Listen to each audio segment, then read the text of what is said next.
بسم اللہ الرحمن الرحیم۔ مولانا سید شبیر احمد کاکا خیل نے اپنی رسالہ تصوف کا خلاصہ میں اولیاء اللہ کے کچھ اقسام ذکر کی ہے، جس کی تلخیص ذیل ہے۔ نمبر 1، اولیاء تشریعی۔ یہ اولیاء اللہ انبیاء علیہم السلام کی نائب ہوتے ہیں اور ہدایتی مخلوق پر مامور ہوتے ہیں۔ ان میں سب سے بڑے کو قطب ارشاد کہتے ہیں۔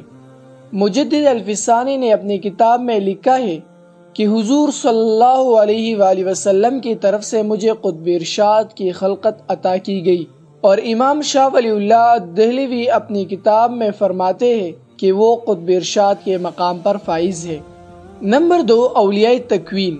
یہ اولیاء فرشتوں کی طرح ہوتے ہیں، ان کے ذمے جو کام ہوتے ہیں وہ کرتے ہیں۔ یہ عموماً خستہ حال ہوتے ہیں، اس لیے عام لوگ ان کو پہچان نہیں سکتے۔ ان میں سب سے بڑے کو قطب تکوین کہتے ہیں۔ حضرت شیخ محی الدین ابن عربی نے فتوحات مکیہ میں ذکر کیا ہے کہ اولیاء تکوینی جنہیں رجال الغیب، اولیاء مستور، مردان غیب یا مکتومین کہا جاتا ہے، حضرت آدم علیہ السلام سے لے کر حضرت محمد صلی اللہ علیہ وآلہ وسلم اور تا ظہور عیسیٰ و مہدی علیہ السلام، ان کا یہ سلسلہ جاری رہتا ہے۔ نمبر 3، اولیاء مجذوب۔ مجذوب اصل میں ان کو کہتے ہیں جن کو اللہ تعالیٰ اپنی طرف کھینچے۔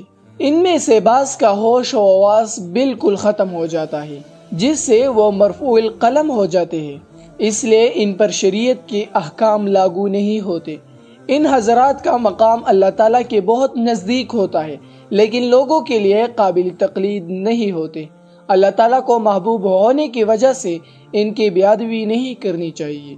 بعض مجذوبین اولیاء کا ہوش و حواس تو ختم نہیں ہوتا، لیکن چونکہ راستہ ایک ہی جست میں طے کیا ہوتا ہے، اس لیے یہ حضرات عموماً دوسروں کی اصلاح نہیں کر سکتے۔ البتہ ان مجذوبین اولیاء اللہ میں سے بعض کو بعد میں اصلاح کی طریقوں سے گزارا جاتا ہے، جس سے ان کو بھی راستہ نظر آ جاتا ہے، یعنی ان کو باقاعدہ سلوک طے کرایا جاتا ہے۔ ایسے حضرات کو مجذوبی سالک کہتے ہیں، اور ان کی تقلید میں بڑی برکت ہوتی ہے، کیونکہ یہ مقبول بھی ہوتے ہیں اور عارف بھی۔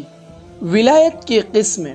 حضرت مولانا رشید احمد گنگوہی کی تالیف ارشاد السلوک، جس کی ترجمہ مولانا عاشق الہی نے اردو میں امداد السلوک کے نام سے کیا ہے، میں ہے کہ بعض اکابرین نے کہا ہے کہ ولایت کی 2 قسمیں ہیں۔ نمبر 1، ولایت عامہ۔ نمبر 2، ولایت خاصہ۔